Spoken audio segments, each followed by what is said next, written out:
Assalamualaikum. Alhamdulillah, dengan rahmat dan berkenan Allah Subhanahu wa taala, bertemu kita dalam siri ke-32 Gold Forever hari ini. Pada siri kali ini saya akan kongsikan isu spoofing yang diamalkan oleh bank-bank gergasi di dunia, dan dengan ini mengaut keuntungan yang mudah. Kita lihat kepada tajuk yang pertama. Apakah maksud spoofing? Dalam konteks perkongsian tentang aktiviti haram oleh bank, spoofing adalah praktis di mana trader meletakkan pesanan dengan niat untuk dibatalkan. Suatu perbuatan yang dikira jahat. Mereka bukan nak beli sebenarnya. Dengan meletakkan pesanan yang banyak, harga akan naik tinggi kerana wujudnya permintaan. Hakikatnya, permintaan tersebut adalah palsu. Selepas berlaku pergerakan harga menaik, maka mereka bakal dapat keuntungan percuma daripada jualan logam berharga, emas, perak dan sebagainya yang harganya telah naik di pasaran akibat daripada aktiviti spoofing tersebut.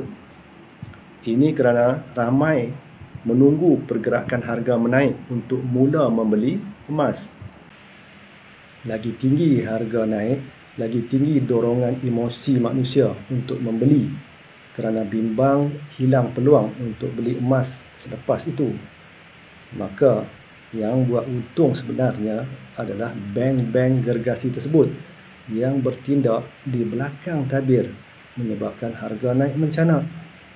Walaupun ini bukan kenaikan yang sebenar, hakikatnya ramai pembeli dan pelabur emas terkena kerana beli semasa harga tinggi akibat aktiviti spoofing ini.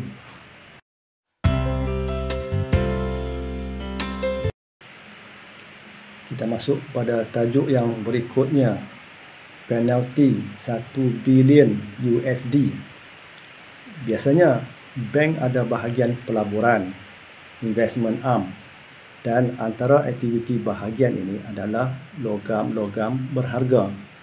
Dengan modal yang besar, mereka mampu memiliki simpanan emas atau perak dan lain-lain dalam kuantiti yang besar, dan ini akan dijual apabila ada permintaan.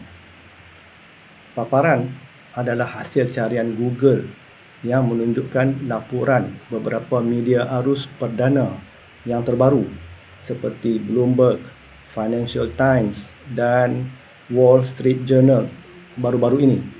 Kesemuanya melaporkan bayaran penalti sebanyak 1 bilion USD yang dikenakan terhadap JP Morgan Chase yang merupakan sebuah bank yang terbesar di Amerika.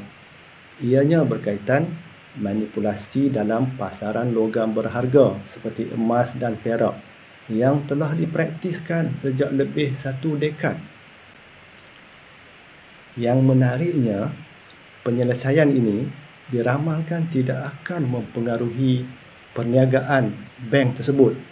Maknanya, bank boleh terus beroperasi seperti biasa selepas buat bayaran penalti.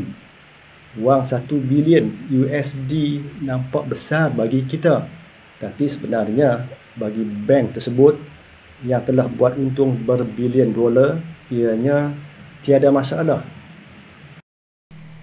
Ini paparan yang disebutkan sebentar tadi. Seterusnya, tajuk belajar daripada senior. Reuters melaporkan sekitar 2017, Jabatan Kehakiman Amerika atau dipanggil DOJ telah menyiasat aktiviti di pasaran yang mencurigakan.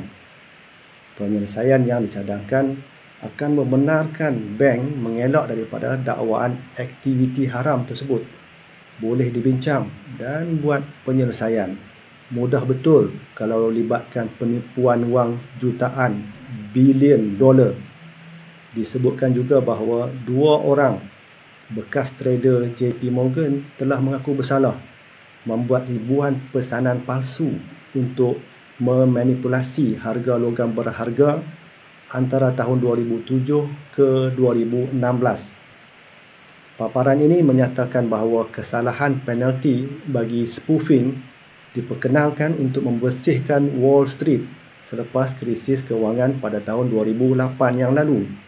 Banyak lagi bank terlibat, termasuk Deutsche Bank, UBS dan HSBC, dan telah didenda kerana spoofing pasaran logam berharga. DOJ menuduh bahawa trader di JP Morgan belajar bagaimana untuk spoof daripada trader yang lebih senior, dan ini dilakukan dengan pengetahuan dan persetujuan supervisornya. Wow, pegawai senior tunjuk cara haram untuk buat untung.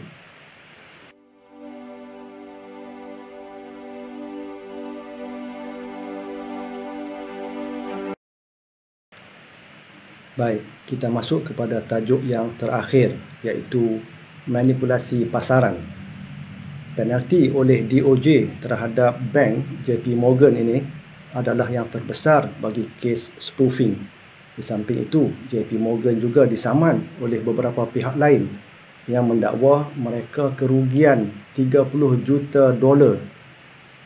Menariknya, bank ini sejak sekian lama telah menafikan, dan pada tahun 2016 hakim berpihak kepada mereka sehinggalah kes ini dibuka semula pada tahun 2017. Pengakuan dibuat bahawa mereka ada pakatan di bank untuk lakukan manipulasi harga emas, perak dan sebagainya ini antara tahun 2009 ke tahun 2015.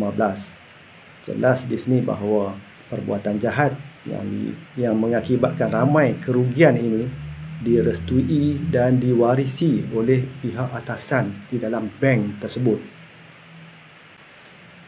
InsyaAllah, sebagai penutup, saya berikan sedikit rumusan. Hampir 1 dekad, trader dan jurujual di JP Morgan tidak endahkan undang-undang Amerika yang mengharamkan aktiviti spoofing tersebut. Selepas ditangkap dan didakwa menerusi perjanjian yang dibuat, bank boleh terlepas dari kesalahan jenayah. Yang menjadi mangsa adalah pekerja yang terlibat, yang hilang pekerjaan hanya kerana beliau melakukan aktiviti transaksi yang diarahkan oleh bos. Bank terlepas dengan sedikit bayaran denda dan boleh terus beroperasi seolah-olah tiada apa yang berlaku, walaupun ini adalah kesalahan serius, berbilion wang yang terlibat. Dan jika diperhatikan, istilah spoofing tersebut yang digunakan adalah panggilan lawak yang mengarut bagi suatu kesalahan jenayah yang sangat serius. Hakikatnya, jenayah spoofing ini hanyalah salah satu jenayah yang dilakukan oleh bank-bank, dan setiap kali mereka terlepas dengan hukuman yang ringan. Kenapakah demikian? InsyaAllah, berjumpa lagi kita di sesi perkongsian yang akan datang dalam siri Gold Forever ini. Nantikan sesi berikutnya. Assalamualaikum warahmatullahi wabarakatuh.